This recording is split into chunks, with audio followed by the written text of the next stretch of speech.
with the tote bag insert, without, with, without, and with. This is my tote bag and it is full of heavy cards. I love playing Lorcana with my boys and you end up taking a lot of cards everywhere you go.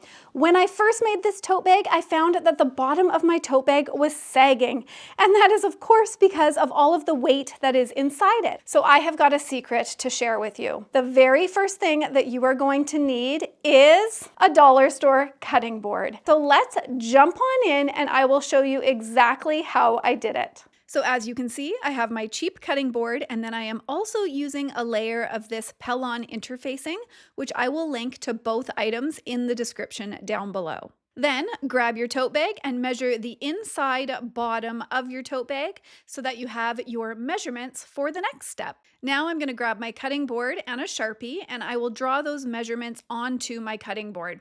Now I did make what I think is a mistake here.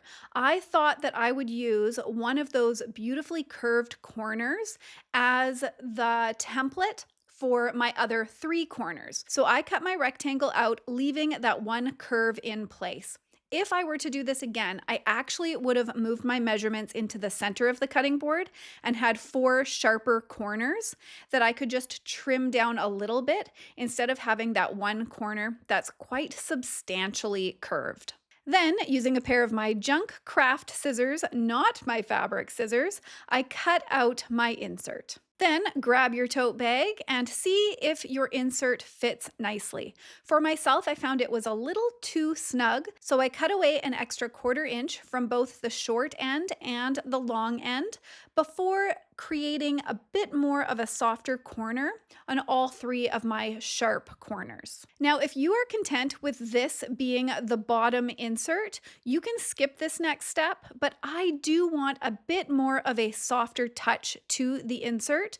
So this cutting board piece is going to be the base of my insert, but I am going to grab some of this Pellon interfacing, which I do have linked in the description down below, and I am going to cut a piece out of this as well so that they're both the same size and they'll just lay on top of each other.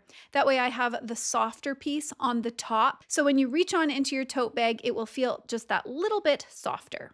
And now it's time to make the sleeve for the base insert. I hope that you are enjoying this tutorial so far. If you are and you're finding it helpful, please give it the old thumbs up. That lets YouTube know that this is a good tutorial, and then YouTube will share it with others. And of course, if you don't want to lose me here on YouTube, I do beginner sewing tutorials all the time. Please hit subscribe. All right, let's carry on and finish our insert. To figure out the length of the fabric you need to cut, take the length of your insert and add 2 inches to that.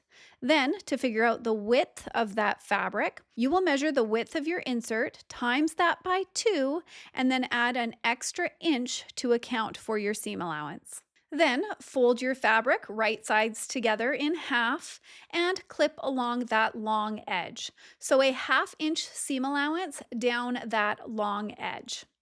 Once you've done that, then take it to your iron and press that seam allowance open. And I like to just shift it so it ends up in the center of the insert.